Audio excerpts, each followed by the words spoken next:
ఓం శ్రీ పరమాత్మనే నమః. శ్రీ గురుభ్యో నమః. అందరికీ నమస్కారం.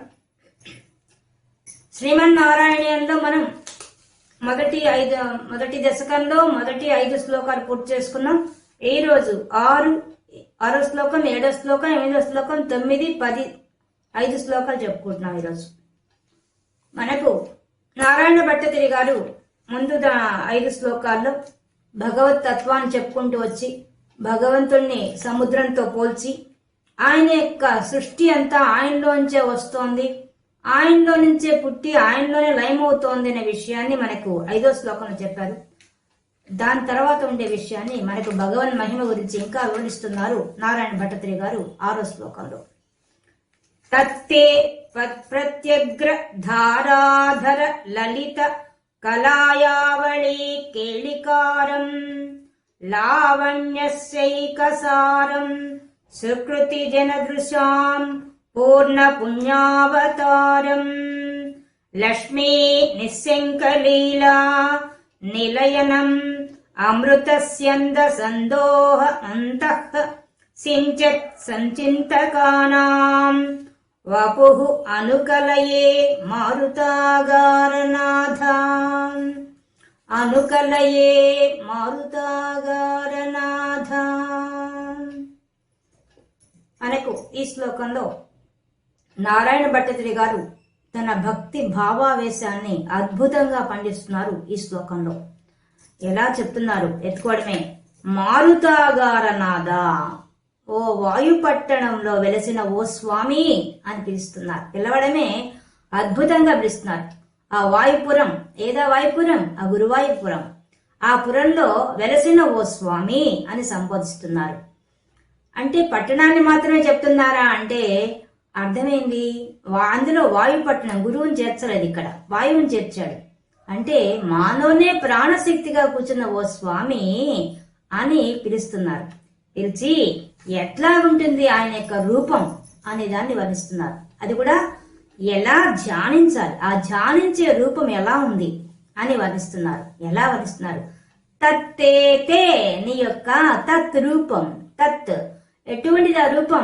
ముందు శ్లోకాలు చెప్పారుగా, మొదటి శ్లోకంలో చెప్పేశాడు. నిరాకార తత్వంగా ఉన్న ఆ తత్వం ఒక విగ్రహంలో మా ముందు కూర్చుందని చెప్పేశాడు. అది కూడా సముద్రంలాగా సకలగా నిష్కళగా ఉంది అని చెప్పేశాడు. అటువంటి సుగ్రహే విగ్రహేతే అని కూడా చెప్పేశాడు. అటువంటి ఆ రూపము ఎలా ఉందట? ప్రత్యగ్ర ప్రత్యగ్ర ప్రత్యగ్రూప పరాకాశ. ప్రత్యక్, ప్రపంచం వైపు తిరగకుండా వెనక్కి తీరితేనే, అంతర్ముఖులమైతేనే ఆ రూపం తమలోనే దర్శనమిస్తుంది. తమలోనే ప్రాణశక్తిగా కూర్చున్న ఆ శక్తి కనిపిస్తుంది. ఎలా? ధారాధర, ధారాధర, ధారలు కలిగింది మేఘం. మేఘం ఏం చేస్తుంది? నల్లని మేఘం వర్షిస్తుంది. ఆ స్వామి కూడా నీల మేఘంతో మెరిసిపోతున్నాడు. ఆయన నీలవర్ణ ఛాయతో నీల మేఘం వంటి వాడు ఆయన. ఎలా? ఒక మేఘం ఏ విధంగా అయితే వర్షం ఎలా కురిపిస్తుంది ఆ మేఘము? ఒక్కసారిగా ఆ అమృత ఒక చల్ల గాలి అలా కొట్టగానే ఆ ధార ప్రవాహంలాగా కురుస్తుంది. అది ఎలా? ఒక జల్లు పడినట్టుగా పడుతుంది ఆ ప్రవాహం. అలాగే పరమాత్మ కూడా అటువంటి వాడే. అందుకని నీల మేఘంతో పోలుస్తున్నాడు పరమాత్మని. నీల మేఘం ఏం చేస్తుంది? ఇది మంచి నేల, ఇది మంచి నేల కాదా, ఇది ముళ్ళుందా, ఇది రాళ్లుందా, ఇది లోయ, ఈ అడవ్యా అనే ఏ భేదభావం లేకుండా ఏ విధంగా అయితే నల్లని మేఘం వర్షిస్తుందో ఆ విధంగా ఈ నేల మేఘ శ్యాముడు వర్షం కురిపిస్తాట. ఆ వర్షం ఎటువంటిది? కేళికారం, ఆనందం. ఆనందం అనే ఒక వర్షాన్ని కురిపిస్తాట ఆయన. ఆయన ఎలా ఉన్నాడు? ఇంత కళాయావళి లలిత, ఆయన స్వరూపం ఎలా ఉంది? కళాయావళి అంటే ఆ కేరళ రాష్ట్రంలో దొరికే అది ఇరుగుడు పువ్వు అంటారు దాన్ని. అది గడ్డి జాతికి సంబంధించింది. అది నీళ్ల వర్ణంలో మెరిసిపోతుంటుంది, మృదువుగా ఉంటుంది, చాలా అద్భుతంగా ఉంటుంది ఆ పువ్వు. అందుకని ఆ ఇరుగుడు పువ్వుతో పోలుస్తున్నాడు. స్వామి మా కంటితో మేము రోజు చూస్తాం ఇరుగుడు పువ్వుని, అది ఎంతో నీలి రంగులో అద్భుతంగా ఉంటుంది దాని కాంతి, అటువంటి కాంతితో మెరిసిపోతున్నావు తండ్రి. ఆ పువ్వు ఎంత మృదువైందో నీవు అంత సుకుమారమైన వాడివి. లలిత అంటే సుకుమారమైన వాడివి. సుకుమారమైన వాడివా? లోకాతీత లావణ్యం నీది. ఈ భూలోకంలో ఉండేదాన్ని అందం, ప్రకృతికి అంతా శక్తి ఇచ్చే శక్తి గల వాడివి నీవు. ఆ లోకాలకంతా అతీతమైనటువంటి ఆ యొక్క లావణ్యం కలవాడివి. లావణ్యస్యైకసారం స్వామి, నీ అందం ఎటువంటిది? ఆ విశ్వమంతా వ్యాపించి విశ్వమంతటికి ఆధారభూతమైంది, ఆధారమై అందాన్ని ఇస్తోంది. ప్రకృతి మనం చూస్తున్నాం, సూర్యుడిలో ఎంత అందం, చంద్రుల్లో ఎంత అందం, లోయల్లో, కొండల్లో, కోనల్లో ఎక్కడికి పోయినా అందమే అందం. ఆ అందం ఎటువంటిది? లావణ్యం. లావణ్యం అంటే లవణస్య భావం లావణ్యం. ఒక ఉప్పు కళ్ళు తీసుకుంటే దాని అంతా ఎటుపక్క చూసినా ఏ విధంగా తెల్లగా మెరిసిపోతూ ఉంటుందో అలాగే పరమాత్మ విభూతి ఈ విశ్వమంతా కూడా మెరిసిపోతూ కనిపిస్తుంది. కానీ ఆ విభూతి ఎటువంటిది? ఏకసారం. అది ఒక్కటే అన్నిటికీ ఆధారభూతమైంది. అది లోకాలన్నింటికీ ఆధారభూతమైంది, లోకాలకు అతీతమైంది. లోకాతీత, గుణాతీత, సర్వాతీత, శమాత్మిక. అటువంటి అందమైన రూపం నీ రూపం ఓ స్వామి. కానీ నువ్వు ఎటువంటి వాడివి? మా కోసంగా పూర్ణ పుణ్యావతారం స్వామి, మా కోసంగా మా మీద దయతో ఆ కృష్ణమూర్తిగా వచ్చి వెలిసావయ్యా. పూర్ణ అవతారంతో వచ్చావయ్యా భూమి మీదకి వచ్చి మాకు దర్శన భాగ్యం కలిగించావు. నీ బాల్య చేష్టలతో, నీ యొక్క శౌర్య పరాక్రమాలతో, నీ జగద్గురువుగా నువ్వు చేసిన బోధనలతో నింపావయ్యా ఈ భూమిని. అంత గొప్పవాడివయ్యా నువ్వు. పూర్ణ పూర్ణ పూర్ణ పుణ్యావతారం, పవిత్రమైన అవతారం. అది ఎటువంటి అవతారం? మాకు సంపూర్ణంగా అందించావు నీ జ్ఞానాన్ని. నీవంటే ఏందో అనుక్షణం చేసి చూపించావయ్యా. అంత గొప్పవాడి నువ్వు. కానీ నిన్ను చూడాలంటే మాకే ఉండాలి. సుకృతి జన దృశ్యాం, నిన్ను చూడాలంటే, నీ గురువారి పట్టణానికి రావాలంటే, నిన్ను దర్శించాలంటే ఆ మాలోనే వాయువుగా కూర్చున్న నీవు, వాయుశక్తిగా కూర్చున్న నీవు మా ఎదురుగా కనిపించే ఆ రూపాన్ని దర్శించాలంటే ఏముండాలి మాకు? సుకృతి జన, పూర్వజన్మ పుణ్యం ఉండాలయ్యా మాకు. మాకు గాని పూర్వజన్మ పుణ్యం ఉండిందా నిన్ను దర్శించి తరించిపోతామయ్యా. అంతటి భాగ్యం కలిగిస్తున్నావయ్యా. ఇక్కడ కూర్చొని ఒక విగ్రహంలో కూర్చొని ఓ స్వామి, లక్ష్మీ నిశంకలీలా నిలయనం, నిలయం నీ యొక్క శరీరం అంతా కూడా ఆ లక్ష్మీ ఇక్కడ ఉట్టి పడుతోందయ్యా. ఆ లక్ష్మీదేవి నీ హృదయంలో కూర్చో ఉందయ్యా. నీ శరీరమే శోభల కాంతితో నిండిపోయినది. ఆ లక్ష్మీ శోభతో కాంతితో మెరిసిపోతోంది.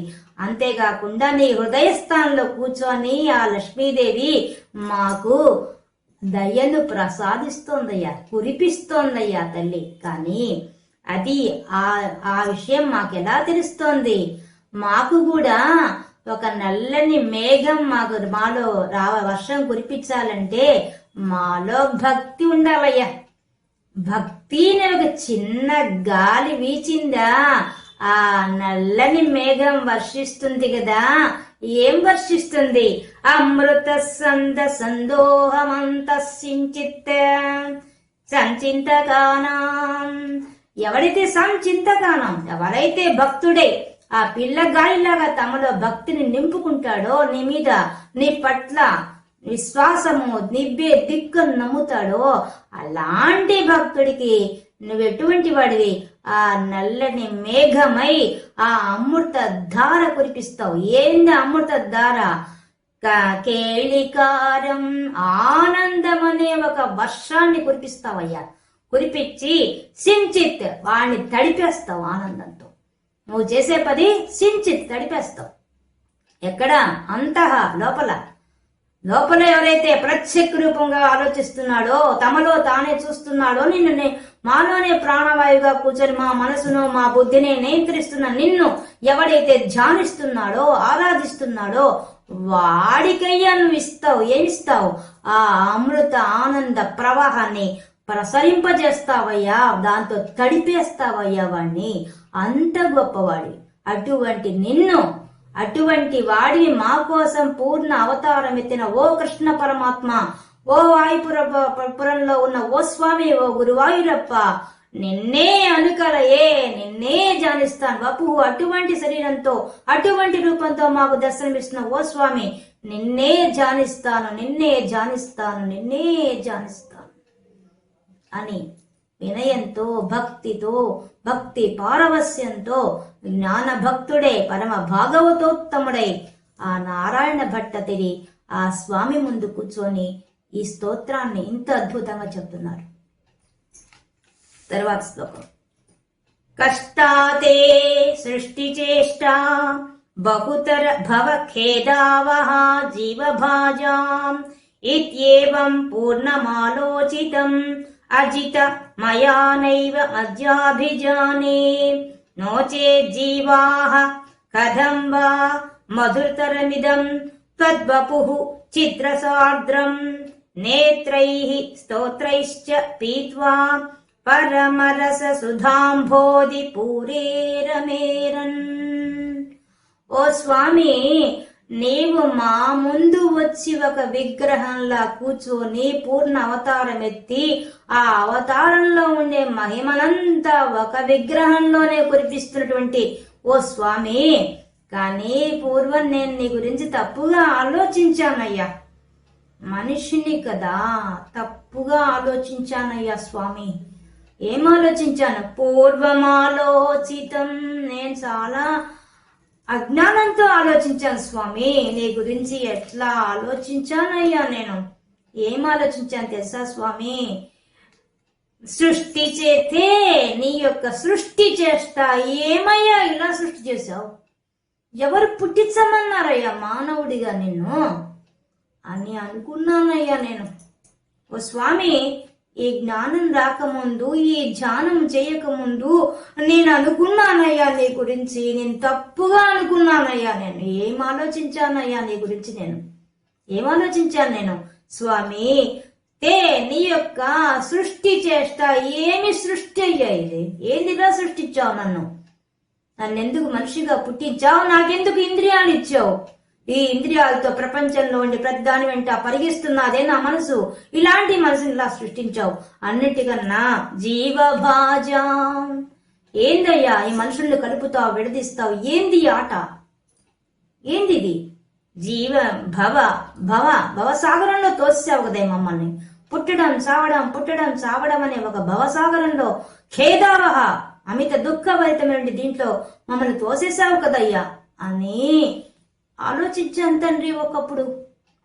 బహుతరా, ఎందుకు ఇంత కష్టమైన ఈ యొక్క కష్టమైనటువంటి ఈ భవసాగరంలో ఎందుకు పెట్టావయ్యా? మమ్మల్ని ఎందుకు ఇంత కష్టపెడుతున్నావయ్యా అని నీ గురించి పూర్వం ఆలోచించాను స్వామి అజ్ఞానంతో. ఇది ఏవం ఈ విధంగా ఎందుకంటే ఆలోచించాను స్వామి, బాల్యమంతా ఏమీ తెలియకుండా పోతుంది స్వామి. చూస్తూ ఉండగానే యవ్వనం వస్తుంది స్వామి. యవ్వనంలో ఎన్ని కోరికలో, ఎన్నిటికి ఆరాటాలో, ఎన్ని పోరాటాలో, ఎంత యుద్ధమో చెప్పలేను స్వామి ఈ జీవితం. దానితో నాకు అనిపించింది, ఈ మనసు ఇంద్రియాలు పరిగిస్తాయి. వయసులో ఉన్నప్పుడు కళ్ళు చూసిందల్లా కావాలంటాయి, మనసు కావాలనన్నా అడుగుతుంది, చెవులు అన్ని వినాలి, చెప్పుడు మాటలు వినాలంటుంది స్వామి. ఎక్కడికి పరిగిస్తుంది నా శరీరం? నా శరీరం ఆ యొక్క వాంఛల కోసం పరిగిస్తున్నది స్వామి. అలా పరిగెత్తిచ్చే శరీరంతో చూస్తుండగానే యవ్వనం అయిపోయి ముసల్తనం వచ్చేస్తుంది స్వామి. మెరుపులా మా జీవితంలో యవ్వనం మెరుస్తుంది. ఆ తర్వాత ముసల్తనం వస్తే పడే నరకం అంతా ఇంతగాదే. అన్నిటికన్నా మరణమనే నరకం ఇంకా ఘోరమైంది తండ్రి. ఇటువంటివన్నీ ఇచ్చావేంది? ఏంది నీ చేష్ట అని నేను ఆలోచించానయ్యా. జ్ఞానంతో ఆలోచించాను తండ్రి. ఆలోచించాను. ఎందుకు ఆలోచించాను తెలుసా స్వామి? ప్రపంచంలో ఉండే కష్టాలు చూసిన తర్వాత అలా అనిపించింది స్వామి. కానీ నువ్వెలా ఉన్నావు తెలుసా? అజిత, నిన్నెవరు జయిస్తారయ్యా? నిన్నెవరు విమర్శిస్తారు? అసలు ఈ సృష్టి గురించి అడిగే దమ్ము, ధైర్యం ఎవరికి ఉంది? అసలు నిన్ను మించిన వాడు ఎవరున్నారు? నిన్ను గెలవగలవాడు ఎవరున్నారు? ఎంత అజ్ఞానాన్ని అట్లా ఆలోచించాను తండ్రి నేను. ఇప్పుడు నాకు తెలిసొచ్చు. ఏం తెలిసింది? నైవం అద్యాభిజానే అద్య, ఇప్పుడు తెలుసుకున్నాను. అభిజానే, నేను తెలుసుకున్నాను స్వామి నీ గురించి. ఏం తెలుసుకున్నాను? నువ్వు నాకు ఇచ్చావే ఆ ఆనందం. నిన్ను ధ్యానిస్తే నాకు ఆ జ్ఞాన ఆనందాన్ని ఇచ్చావే, దానితో ఇప్పుడు అర్థమైంది స్వామి నీ చేసిన చేష్ట ఎంత గొప్పదో, అది నీ చేష్టలో ఉండే ఆ ఆనందం ఏందో, ఆ రసానుభూతి ఏదో నేను తెలుసుకున్నాను స్వామి. కానీ మొదట నీ గురించి తప్పుగా ఆలోచించాను తండ్రి. అవిద్యతో నా కళ్ళు మూసుకుపోయినాయి తండ్రి.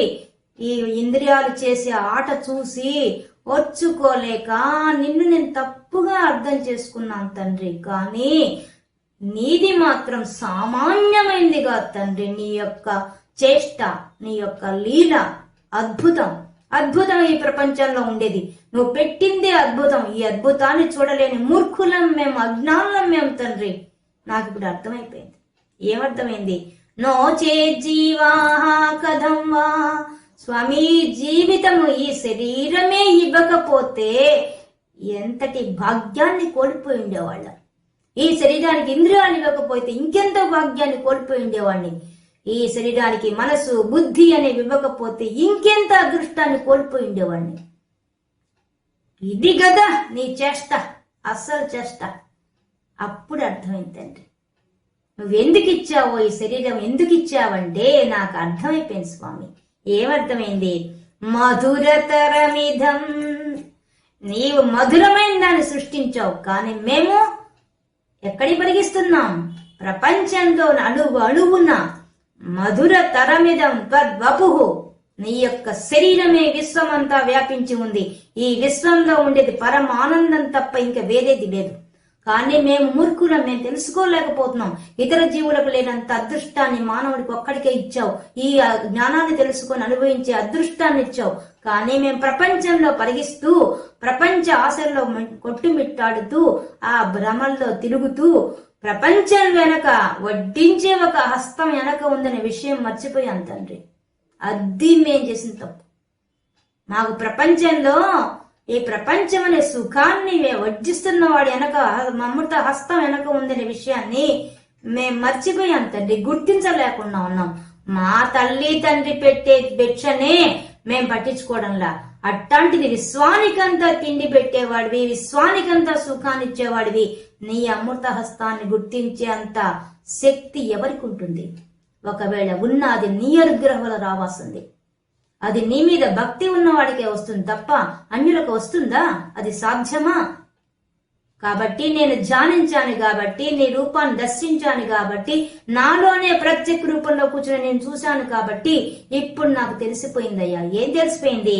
మధురతరమిదం, ఇది మధురాతి మధురమైంది. అఖిలం మధురం.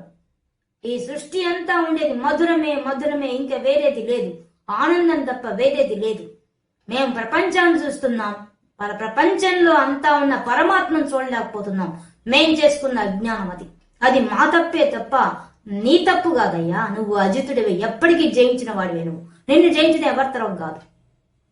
తద్వపుః చిద్రసార్ద్రం, ఎటువంటి వాడు నువ్వు? చిద్రూపం, చిచ్చక్తిగా, చేతనారూపంగా, జడశక్తిగా అంతటా వ్యాపించిన పరమాత్మ తత్వంతో నిండి నిబిడీకృతమైంది ఈ ప్రపంచం అంతా కూడా. కానీ మేము తెలుసుకోలేదు.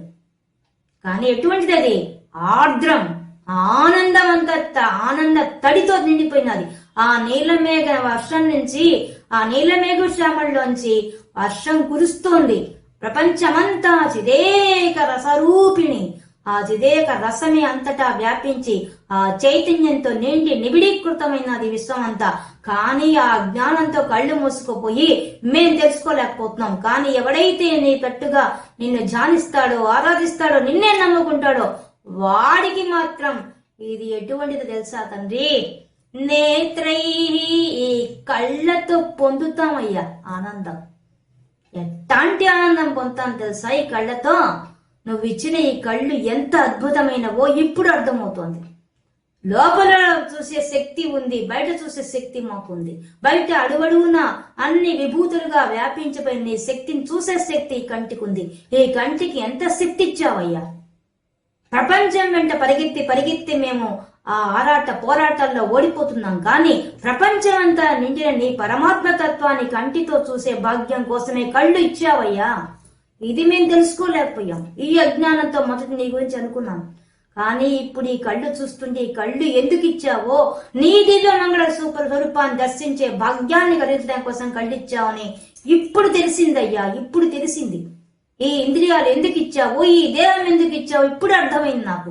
నిన్ను పట్టుకోవడానికి, ప్రపంచాన్ని వదిలి పరమాత్మని పట్టుకోమని చెప్పడానికే నువ్వు ఇచ్చావు. కానీ మేము ప్రపంచాన్ని మాత్రమే పట్టుకుంటున్నాం. పరమాత్మమే నిన్ను పట్టుకోవడం లేదయ్యా. మేం చేసే పని అది. మా దౌర్భాగ్యం అది, మా అజ్ఞానం అదై స్వామి.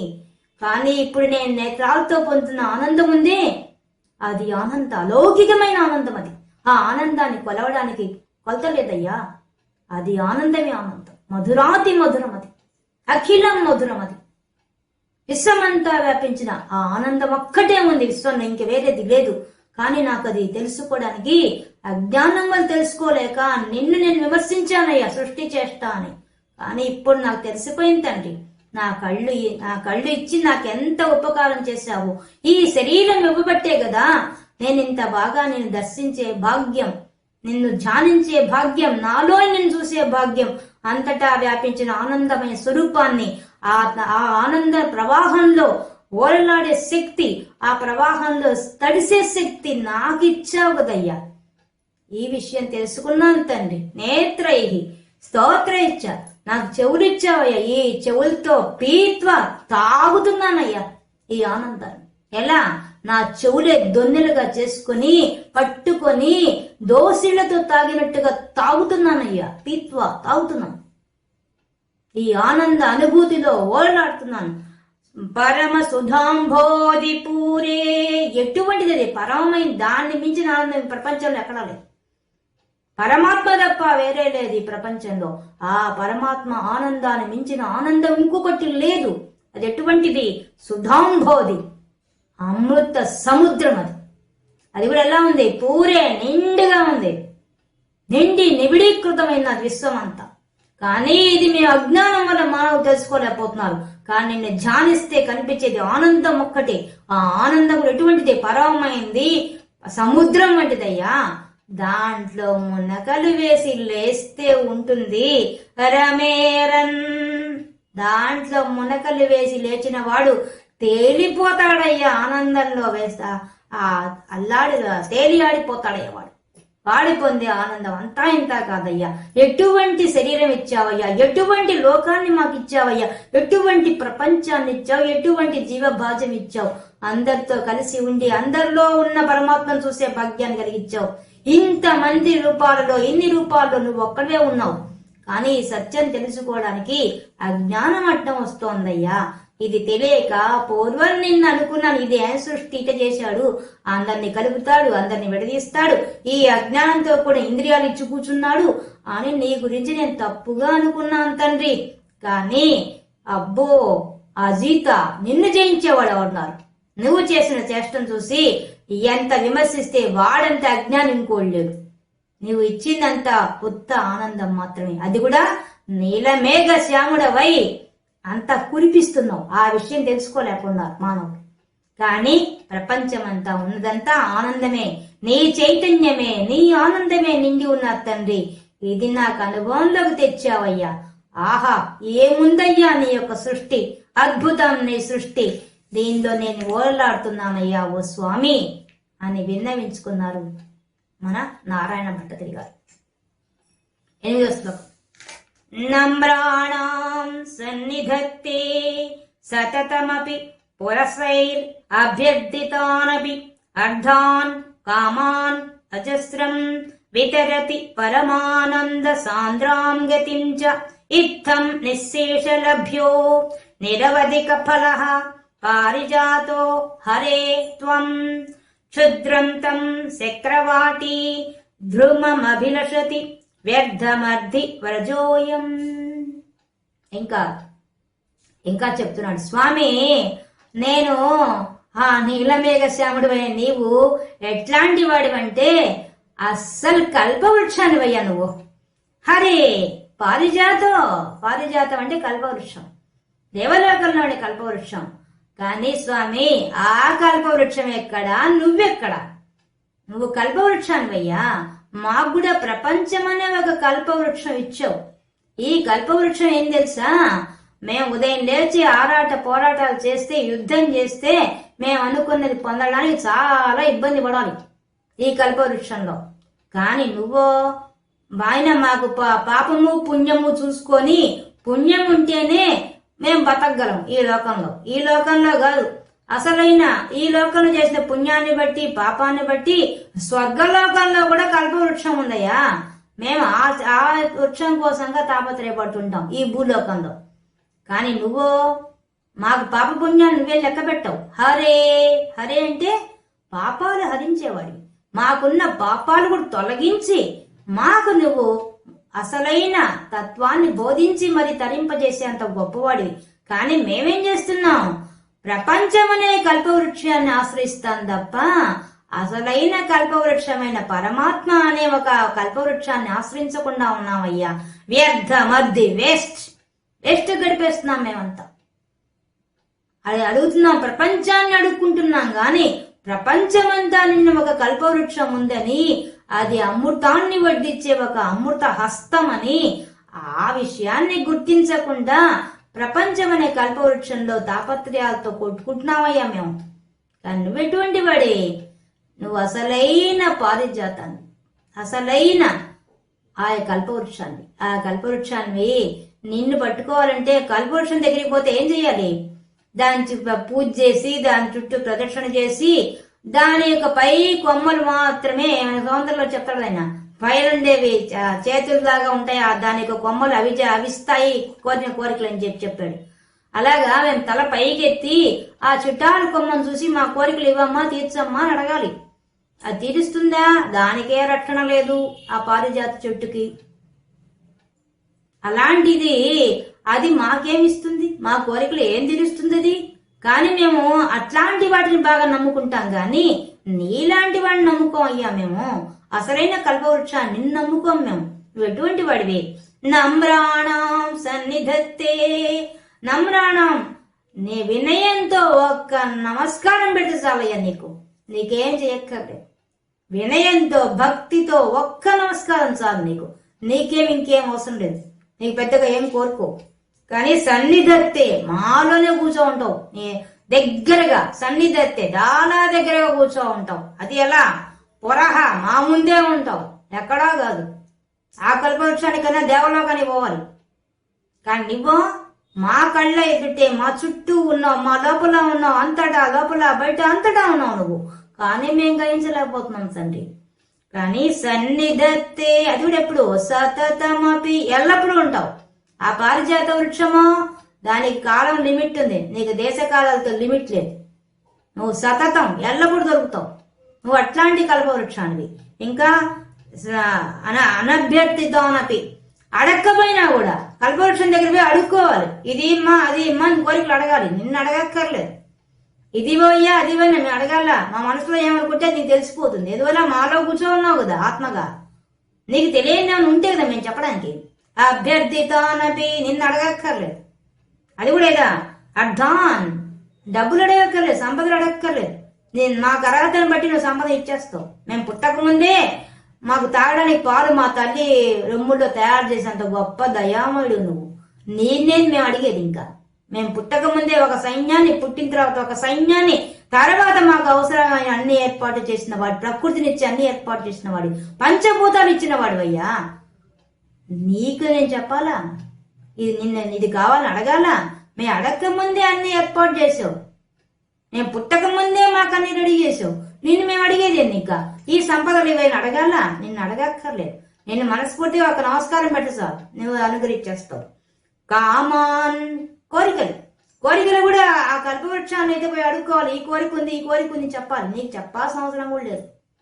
అసలు మేము అడగక్కర్లేదు. ఈ కోరిక ఉందయ్యా, తీర్చడం లేదని నేను అడగక్కర్లేదు. అసలు నువ్వే తీర్చేస్తావు. వేతరతి, ఇచ్చేస్తావు. అది ఎలా?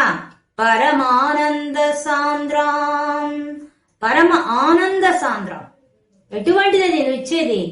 అన్ని కోరికల కన్నా మాకు భూలోకంలో కావాల్సిన ఐశ్వర్యము ఇస్తావు, భూలోకంలో కావాల్సిన కోరికలు తీరుస్తావు, అన్నిటికన్నా నువ్వు ఇచ్చేది ఏం తెలుసా? నిన్ను నమ్ముకొని నీకు వినయంతో నమస్కరిస్తే ఏమిస్తావు తెలుసా?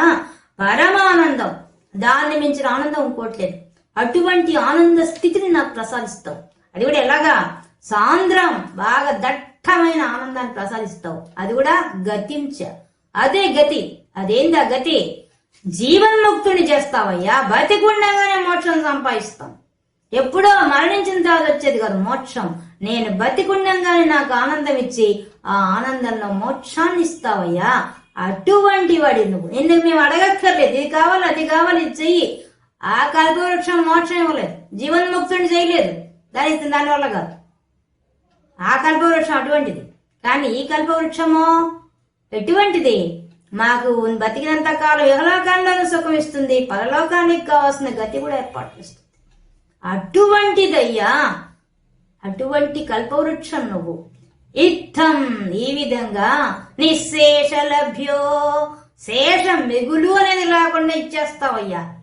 ఇంత సులభంగా మాకు దొరుకుతుంటే నిరవధిక ఫలహ, అధికమైన ఫలాలు ఇస్తున్నావు, అధికంగా నిరంతరాయంగా ఇస్తున్నావు నువ్వు. కానీ మేమేం చేస్తున్నాం? త్వం, నీవిస్తుంటే క్షుద్రం, మేమేం చేస్తున్నాం?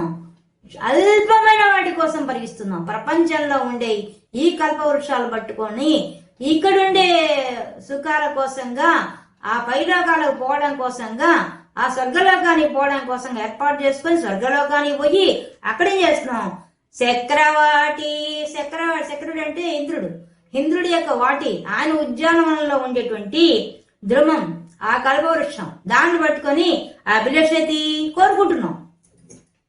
మేమెంత మూర్ఖులమయ్యా, మేమెంత అజ్ఞానమయ్యా. హాయిగా అన్ని ఇచ్చే కల్పవృక్షం ఎదురుగా కూర్చో ఉంటే మేం పోయి ఆ స్వర్గలోకంలో ఉండే కల్పవృక్షాన్ని ఆశ్రయిస్తాం. ఆ కల్పవృక్షం ఏం చేస్తుంది తెలుసా? అక్కడికి పోయినప్పుడు మా యొక్క పుణ్యం తీరిపోయింది అనుకో, అది ఇంక తీర్చదు. దాన్ని మొత్తుకున్నా అది ఇవ్వదు. ఎందువల్ల? మా పుణ్యం ఉన్నంత వరకే ఆ స్వర్గలోకంలో ఉంటాం. ఆ ఉన్నప్పుడే ఆ కోరికలు ఏముంటాయి? ఇంకా స్వర్గలోకంలో సకల సౌకర్యాలు ఉంటాయి. ఇంకా కోరికలు ఏముంటాయి? ఏమడుగుతాం? ఒకవేళ అడిగినా తీర్చలేదు. మేము అక్కడికి మోక్షం ఏమంటే ఇవ్వదు. ఏ సాధన చేసుకున్నా అంటే ఉపయోగపడదు. అటువంటి కల్పవృక్షం.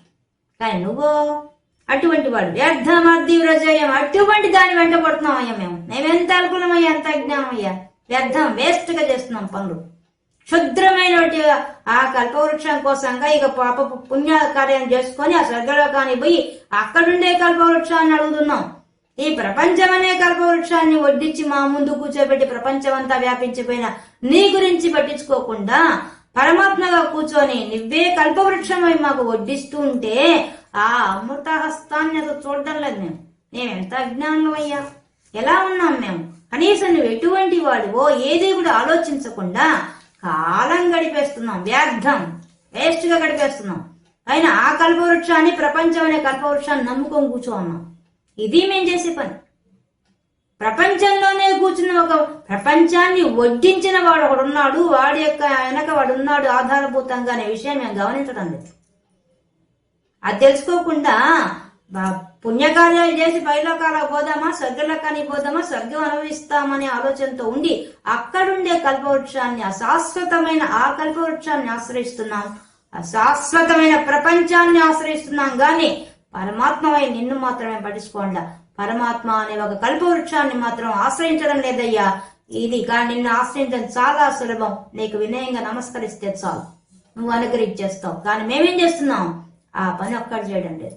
అదే మేం చేసే పని అని విన్నవించుకున్నారు నారాయణ భట్టతిరి గారు. కారుణ్యాత్ కామమన్యం దదతి ఖలు పరే స్వాత్మదస్త్వం విశేషాత్ ఐశ్వర్యాదేశదైన్యే జగతి పరజనే స్వాత్మానోపీశ్వరస్త్వం త్వయ్యుశ్చైరారమంతి ప్రతిపద మధురే చేతనాః స్వేతభాగ్యాః త్వం చ ఆత్మారామ ఏవేత్ అతుల గుణ గణాధార సౌరే నమస్తే. ఇంకా చెప్తున్నాడు, ఓ కృష్ణ పరమాత్మ, మేమెంత అజ్ఞానంలో కదా. ఇంతకన్నా ఇంకో విషయం చెప్పేదా నీకు? మేము ఇంకా ఎంత అజ్ఞానంలో చెప్తాను. సౌరే, నువ్వెవరివి? ఆ సూర్యవంశంలో పుట్టినవాడివి. ఆ సూర్యగోత్రంలో పుట్టిన ఓ స్వామి, ఓ కృష్ణ పరమాత్మ, నువ్వు ఎటువంటి వాడివి? ఆ నీలమేఘంలాగా అమృతాన్ని, ఆ ఆనందం అనే వర్షాన్ని కురిపించేంత గొప్పవాడి మా ముందుంటే మేమేం చేస్తున్నాం? కల్పవృక్షంలాగా మా ముందుంటే మేమేం చేస్తున్నాం? ఆ విశ్వమంతా ఆనందము చిద్రూపంలో కూర్చున్న నిన్ను గుర్తించకపోగా మేం చేసే పనేం తెలుసా? నువ్వు ఒక పని చేసావయ్యా. ఏం చేసావు? ప్రపంచంలో 33 కోట్ల మంది దేవతలను సృష్టించావు. ఏకాదశి రుద్రుల్ని, ద్వాదశ ఆదిత్యులని, ఇంకా అష్ట వసువులని, భూమి అంతరిక్షం అని 33 దేవతలను సృష్టించావే. మేమేం చేస్తున్నావు తెలుసా? ఈ ప్రపంచంలో కూర్చొని వాళ్ళని పోయి ఆశ్రయిస్తున్నాం. ఆ 33 కోట్ల దేవతలను పోయి ఆశ్రయిస్తున్నాం. మేము ఎలా ఆశ్రయిస్తున్నాం? కారుణ్యాత్ కామమన్యం. పాపం వాళ్ళు కూడా ఐశ్వర్యాదిశతేన్యే జగతి, ఈ జగతిలో ఆ 33 కోట్ల మంది దేవతలు కూడా విశ్వమంతా పరిపాలన చేస్తున్నారు. పాపం వాళ్ళ శక్తి మేరకు వాళ్ళు చేస్తున్నారయ్యా. ఐశ్వర్యాదిశతేన్యే జగతి, ఈ జగత్తులో జాయతే గచ్చతే, వస్తూ పోతూ ఉండే ఈ జగత్తులో నువ్వు పెట్టిన దేవతా వ్యవస్థ అంతా కూడా తమ శక్తి కొద్దీ ఈశ్వరత్వం శాసిస్తూ నడుతున్నాయి. అవి కూడా పరిపాలన చేస్తున్నాయి. కానీ అవి కూడా ఏం చేస్తున్నారు? కారుణ్యాత్ కామమన్యం. పాపం దయతో, మా మీద దయతో పాపం ఆ దేవతా వ్యవస్థ అంతా ఏం చేస్తుందంటే దదతి కలు, దదతి ఇస్తున్నాయి. కోరికలు నువ్వు తీరుస్తున్నాయి కదా, కలు తీరుస్తున్నాయి కదా. కానీ స్వామి, మేము ఎలా అనుకుంటున్నామంటే ఈ దేవతలే మాకు అన్ని తీరుస్తున్నారు అనుకుంటున్నాం. కానీ ఈ దేవతలు కూడా ఎలాంటి వాడు? స్వాత్మాదస్త విశేషాత్. కానీ పరమైన వాడు నువ్వున్నావు. నువ్వెలాంటి వాడివి? స్వాత్మానస్త్వం. వాళ్ళల్లో కూడా, వాళ్ళల్లో అంతర్యామిగా ఉన్నావు. ఆ దేవతల్లో కూడా నువ్వు సృష్టించిన 33 కోట్ల మంది దేవతలతో కూడా వాళ్ళల్లో కూడా ఈశ్వరత్వం ప్రసాదింపజేశావు. ఎలా? ఈ విశ్వాన్నంతా పరిపాలించడానికి వాళ్ళకి శక్తి ఇచ్చావు. వాళ్ళు అంతర్యామిగా, వాళ్ళు ఆత్మగా కూర్చో ఉన్నావు. స్వాత్మాదస్తం విశేషాత్, విశేషంగా కూర్చొని వాళ్ళ చేత, వాళ్ళ అంతరంగంలో కూర్చొని వాళ్ళ చేత పరిపాలన చేయిస్తున్నావు నువ్వు. కానీ వాళ్ళు పాపం మా మీద దయతో వాళ్ళని ఆశ్రయించాం కాబట్టి వాళ్ళు సహాయం చేస్తున్నారు. దయతో వాళ్ళు మేము అడిగిన కోరికలు తీరుస్తున్నారు. కానీ స్వామి, స్వాత్మానో ఈశ్వరస్తం త్వం, నీవు అసలు స్వాత్మానం ఈశ్వరస్తం, వాళ్ళకు కూడా అంతర్యామిగా ఉండి వాళ్ళ చేత చేస్తున్న వాడు ఒకటివి నువ్వే. మాకు ఆలోచన లేదు, నీ గురించి మేము ఆలోచించడం లేదు. మేము ఎంతసేపటికి ఏమనుకుంటామంటే ఈ ప్రపంచంలో ఉండే అల్పమైన కోరికలను తీర్చుకోవడం కోసంగా వాళ్ళ వెంట పడతాం. వాళ్ళు ఏం చేస్తారు? ఫోన్లో మిమ్మల్ని ఆశ్రయించాలని మా కోరికలు తీరుస్తున్నారు దయతో. కానీ వాళ్ళల్లో కూడా నువ్వు అంతర్యామిగా ఉన్నావు. ఈ విషయాన్ని మామూలు వాళ్ళకి తెలియదు. ఎవరికి తెలుస్తుంది? నిన్నెవరైతే ఆశ్రయిస్తారో, నిన్నెవరు ధ్యానిస్తారో, అనుకలయే, ఎవరైతే నిన్ను ధ్యానం చేస్తున్నాడో, నీ ఆనందం అనే అమృతాన్ని వాడు అనుభవిస్తున్నాడో వాడు గుర్తిస్తాడు. వాడేం చేస్తాడు? వచ్చైరారమంతి, వాడేం చేస్తాడు? త్వం, నీవే చా ఆత్మారామ, నువ్వే అంతరంగంలో కూర్చున్న ఆత్మారాముడు అని వాడు తెలుసుకుంటాడు. ఆ భక్తుడు తెలుసుకుంటాడయ్యా. అంతరంగమున ఆత్మారాముడు అనంత విధముల వింతలు సలుపగా అని వాడు తెలిసేసుకుంటాడు. తెలుసుకొని ఏం చేస్తాడు? వాడు వచ్చేరారమంది పెద్దగా ఎలుగెత్తి చాటుతాడయ్యా నీ గురించి. ఆరమంది ఆనంద పారవస్యంలో నీ గురించి పాటలు పాడతాడు. వాడు అంతటా ఆయన ఉన్నాడయ్యా, అంతర్యామిగా అందరిలో కూర్చో ఉన్నాడయ్యా. అంతర్యామి, అందరిలో అంతర్యామిగా సకల దేవతల్లో కూర్చో ఉన్నాడు, మనలో కూర్చో ఉన్నాడు, అంతటా కూర్చో ఉన్నాడు. ఆయన లేని ప్రదేశమే లేదయ్యా అనే విషయాన్ని అసలైన భక్తుడు తెలుసుకుంటాడు. ఆ తెలుసుకున్నవాడు ఏం చేస్తాడు? తయుచ్చైరారమంతి ప్రతి పద మధురే, ప్రతి అణువు అణువున నీ మధురత్వం చూస్తాడు. అధరం మధురం, గీతా మధురు, వేణు మధుర, గోపా మధు, అన్ని మధురమే. విశ్వమంతా మధురం మధురం, మధురాధిపతి అఖిలం మధురం అనే విషయాన్ని వాడు తెలుసుకుంటాడయ్యా. ఎలా తెలుసుకుంటాడు? చేతనాహ నీ చైతన్యమే, నీ యొక్క చేతనత్వమే, నీ చిత్శక్తియే కూర్చొని స్ఫీత భాగ్యా అంతటా వ్యాపించి ఉంది, అధికంగా అదే ఉంది, ఇంకేదీ లేదు అనే విషయాన్ని వాడు తెలుసుకుంటాడు. ఎవరు? నీ పరమ భక్తుడు తెలుసుకుంటాడు. వాడు పొందే ఆనందం ఏంది? అందరిలో, సమస్త దేవతల్లో శాంతాకారం భుజగశయనం పద్మనాభం సురేశం, సురులకు ఈశ్వరుడు నువ్వే అని తెలుసుకుంటాడు వాడు. అక్కడెక్కడో లేవు, అందరిలో దేవతలు నువ్వే కూర్చో అన్నావని, మాలో కూర్చో అన్నా అని వాడు తెలిసేసుకుంటాడు. ఆ నీలమేఘ శ్యాముడని తెలుసుకుంటాడు. ఆయనే నిత్యమంగళ స్వరూపం తెలుసుకుంటాడు. ఆయనే శాంత స్వభావం సత్వగుణంతో ఉన్నవాడు తెలుసుకుంటాడు. శుద్ధ సత్వగుణంతో ఉన్నవాడు తెలుసుకొని వాడు ఏం చేస్తాడు? 6 మంది ఉచ్చై పెద్దగా అరిచి చెప్తాడు. ఏమని? మా స్వామి అందరిలో కూర్చో ఉన్నాడు, నాలో కూర్చున్నాడు అని చెప్పి వాడే ప్రతి భక్తుడు ప్రకటిస్తాడయ్యా ఆ విషయాన్ని. ఆనంద పారవస్యంలో చెప్తాడు వాడు. అటువంటి ఓ స్వామి, అతుల గుణ గణాధార, నువ్వు ఎటువంటి వాడివి? అతుల అన్ని గుణములకు ఆధారవు. ఆ గుణ గణాలు అందులో 1, 2 కాదు, అన్ని గుణాలకు ఆధారభూతంగా ఉన్నావని వాడు తెలుసుకుంటాడయ్యా. తెలుసుకొని ఏం చేస్తాడు? వాడింకా ఒక్కసారి తెలుసుకుంటాడు. ఏమని? విశ్వం అంతా నీ చిద్రూపమే, చిదేక రసరూపమే వ్యాపించి ఉందయ్యా. ఏకరసం లావణ్య సైక సారం, ఈ జగత్తంతా నీ అందంతో నిండిపోయినది, అంతకుమించి వేరే ఏమీ లేదనే సత్యాన్ని గ్రహిస్తాడు. అన్ని గుణాలకు ఆధారభూతం నువ్వే ఉంది, త్రిగుణాలకు అతీతంగా ఉంది, అన్ని గుణాలకు ఆధారభూతంగా నువ్వే ఉన్నావు అని తెలుసుకొని తానెంత దీనుడు తెలుసుకుంటాడు. తనలోనే ఉండే మనస్సు, బుద్ధి, ఇంద్రియాలు అన్ని నడుపుతున్నది వాడే, నాలో కూర్చున్న వాడే నడుపుతున్నాడని తెలుసుకొని, తన దీనత్వాన్ని తెలుసుకొని, ఆ పరమాత్మ అనే ఒక ధైర్యాన్ని తెచ్చుకొని వాడేం చేయగలుగుతాడు? మనస్ఫూర్తిగా నమస్కారం చెప్తాడు. నమస్తే, నీకు నమస్కారం ఒక్కటే పెడతాడయ్యా. అనుక్షణము నమస్కారం పెడతాడు. ఎందువల్ల? అంతటా నువ్వే వాడికి కనిపిస్తావు, ఇంకా వేరే ఏం కనిపించదు వాడికి. నువ్వు తప్ప ఇంకోటి లేదు విశ్వం అంతా.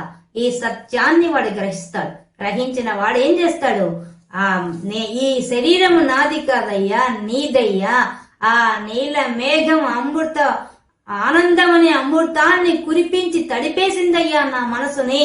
అటువంటి ఓ దివ్య స్వరూపమా అని చెప్పి నీ కాళ్ల ముందు మోకర్లి నమస్కారం పెడతాడయ్యా. అంతకంటే ఏం చేయగలమయ్యా నీకు? ఇంతకు మించి మేమేమి చేయగలం? ఒక్క నమస్కారం పెట్టినప్ప ఏమి చేయలేమయ్యా. అంతటి దీనులమయ్యా మేము, ఇంత దైన్యం గలవాళ్ళమయ్యా మేము.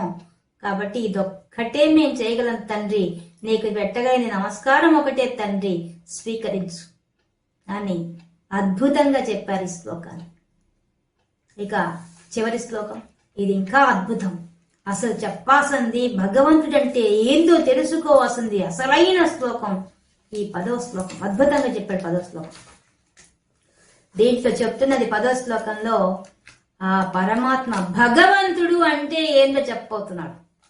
అందరం భగవంతుడు భగవంతుడు వాడేసుకుంటాం, అసలు ఆ భగవంతుడు అంటే ఎవరు అని చెప్పబోతున్నాడు.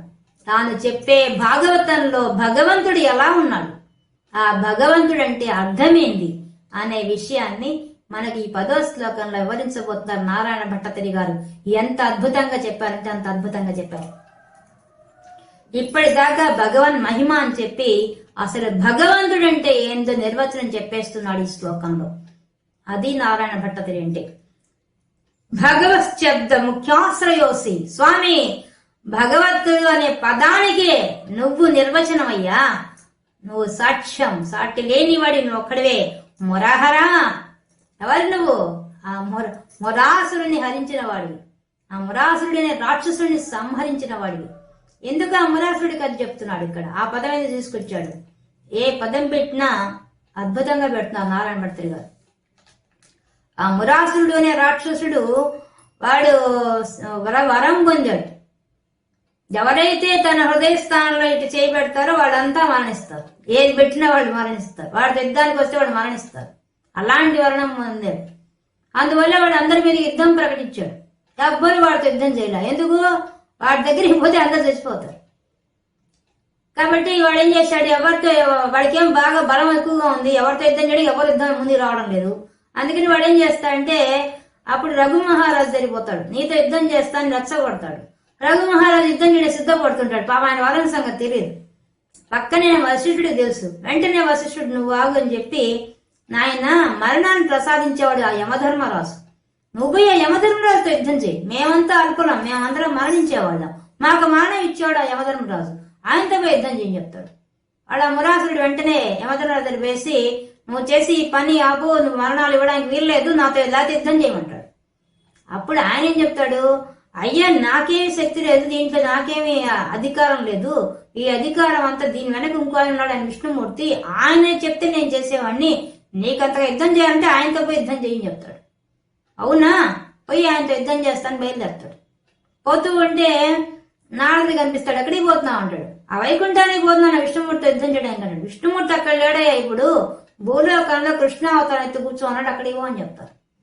వెంటనే ఆయన భూలోకానికి వస్తాడు. అసలు నరకాసుడితో యుద్ధం చేస్తుంటాడు. నరకాసుడితో పోయి స్నేహం చేసుకొని ఆ మురాసురుడు, నేను పోయి కృష్ణుడితో యుద్ధం చేస్తాను, నువ్వెందుకు యుద్ధం చేయడం, నువ్వు కూర్చొని చెప్పిపోతాడు.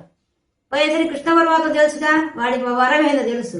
అందుకని ఆయన చూడంగానే, ఏ మురాసురా నన్ను చూడంగానే నీకు పాపం గుండెలు దడబుడుతోంది, అంత అదిరిపోతున్నావేంది నువ్వు నన్ను చూసి అంటాడు. నేనా, నా గుండెలు ఎందుకు అదురుతాయని చక్కని చేయకి పెట్టేసుకున్నాడు. ఇద్దరంగానికి వచ్చి పెట్టేసుకున్నాడు. వెంటనే చక్రం వేసి ఖండించి పారేస్తాడు తనకాయ. అంటే వాడు పెట్టుకున్న వరమే వాడు నాశనం అయిపోయాడు. కాబట్టి అటువంటి గొప్ప శక్తి గలవాడు కృష్ణ పరమాత్మ.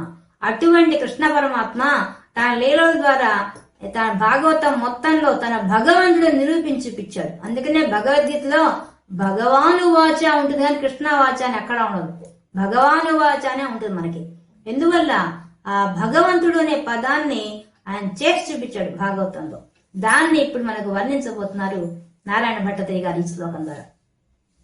ఐశ్వర్యం శంకరాదీశ్వర వినియమనం విశ్వతేజోహరాణాం తేజస్ సంహారి వీర్యం విమలమభి యశో నిస్పృహైశ్చోపగీతం అంగా సంగా సదా శ్రీః అఖిల విదసి న క్వాపి తే సంగవార్తా తత్వతాగారవాసిన్ మురహర భగవశ్శబ్ద ముఖ్యాశ్రయోసి.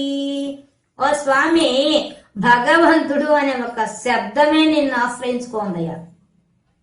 దానికి అసలు దానికి తగిన వాడి నువ్వు ఒక్కడివే, ఆ పేరుకు తగిన వాడి నువ్వు ఒక్కడివే స్వామి. ఎందువల్లంటే ఓ స్వామి, ఐశ్వర్యం మొట్టమొదట భగము గలవాడు భగవంతుడు. భగం అంటే 6 లక్షణాలు కలవాడు. ఆ 6 లక్షణాలు ఏందో ఈ శ్లోకంలో చెప్పేస్తున్నాడు ఆయన. మొట్టమొదటిది ఐశ్వర్యం. స్వామి నీకు ఐశ్వర్యం ఉందయ్యా. ఏంది ఐశ్వర్యం? ఐశ్వర్యం అంటే ఈశ్వరస్య భావం ఐశ్వర్యం. ఈశ్వరత్వం అంటే శాసించడం. ఈ విశ్వాన్ని అంతా శాసిస్తాడు ఆయన, అందరినీ.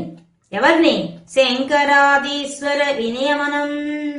శంకరుడు మొదలైన మిగతా 33 కోట్ల మంది ఆ దేవతా గణాన్నంతా కూడా నియమిస్తావయ్యా నువ్వు. ఎవరిని ఎక్కడ ఎప్పుడు ఎలా పరిపాలన చేయాలో ప్రతి ఒక్కడిని నియమించేవాడి నువ్వు, శాసించేవాడి నువ్వు. ఈ విశ్వాన్నంతా శాసిస్తూ నడుపుతున్నావు. నీ శాసనంతో నడుస్తోంది విశ్వం అంతా.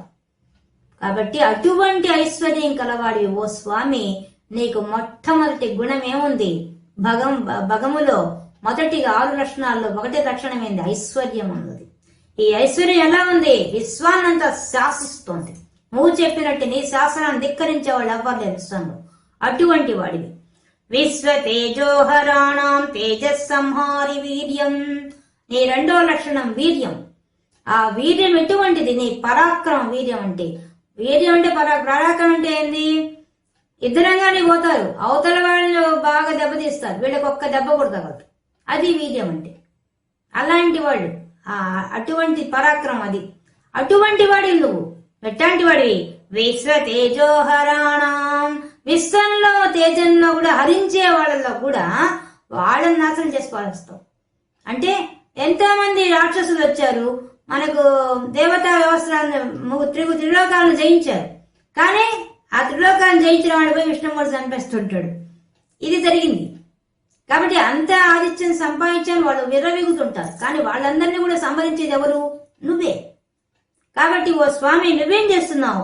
విశ్వ తేజోహరాణం, విశ్వంలో ఉన్నటువంటి తేజాలతో వాళ్ళ తేజస్సుతో అందరినీ ఏడిపిస్తుంటే వాళ్ళని కూడా హరించి పారేశావు నువ్వు. ఇంకా తేజస్ సంహారి వీర్యం, ఇంకా నీ పరాక్రమం ఎటువంటిది? తేజస్ సంహారి. ఈ విశ్వంలో ఉండే అందరికీ తేజస్సు నువ్వే ఇస్తావు. ఆ తేజస్సు సంహారం తీసేయగల శక్తి కూడా నీకే ఉంది. ఆ సూర్యుడిలో కాంతి ఇస్తావు, తేజస్సు ఇస్తావు, దాన్ని తీసే శక్తి నీకే ఉంది. చంద్రుల్లో ఇస్తావు, తీసే శక్తి నీకే ఉంది. నక్షత్ర మండలానికి ఇస్తావు, తీసేసే శక్తి నీకే ఉంది. విశ్వంలో ప్రధానికి శక్తి ఇస్తావు, తీసేసే శక్తి కూడా నీకే ఉంది. కాబట్టి వీర్యం, నీకు సాటి వచ్చే పరాక్రమం ఎవ్వరికి లేదు, నీకు నువ్వే సాటి. కాబట్టి రెండో లక్షణం వీర్యం. విమల యశో, యశః, నీకేముంది? స్వచ్ఛమైన కీర్తి ఉంది. మూడో లక్షణం కీర్తి. ఎటువంటిది ఆ కీర్తి? నిస్పృహైశ్చోపగీతం, ఉపగీతం.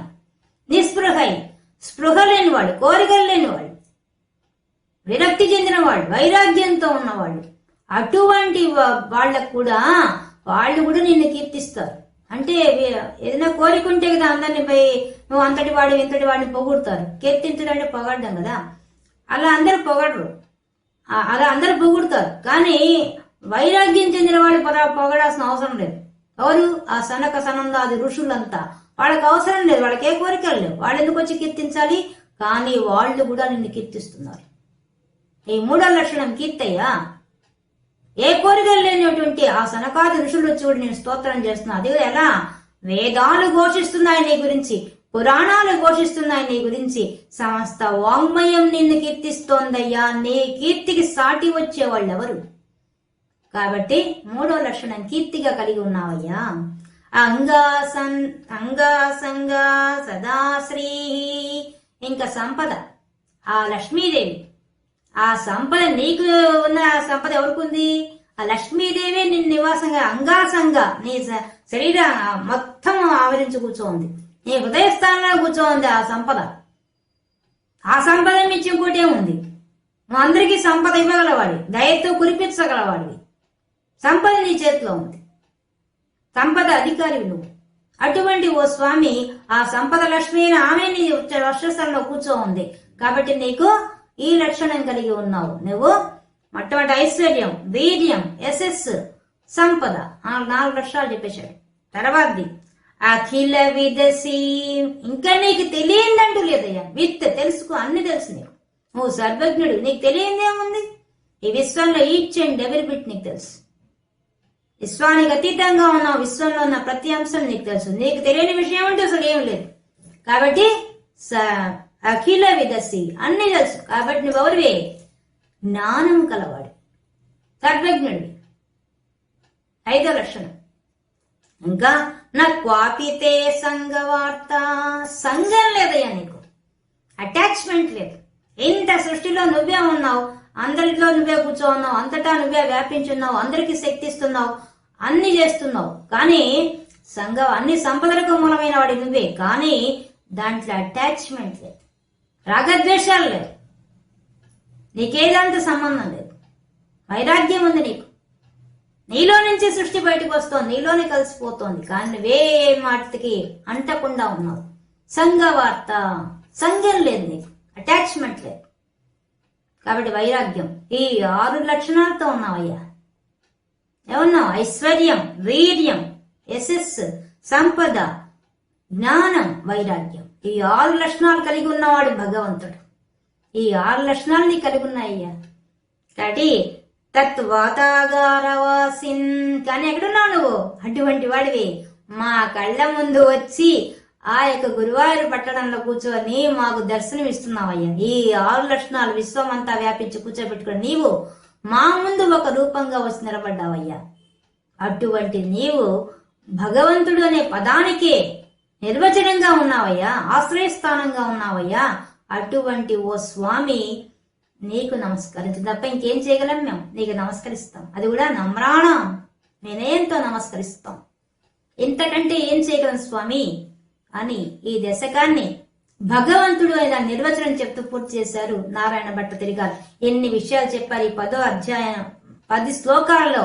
ఒక్కొక్క శ్లోకం ఆణి ముత్యంలాగా చెప్పాడు. మొదటి శ్లోకంలో నిరాకార తత్వాన్ని సగుణ సాకార రూపాన్ని చూపించాడు.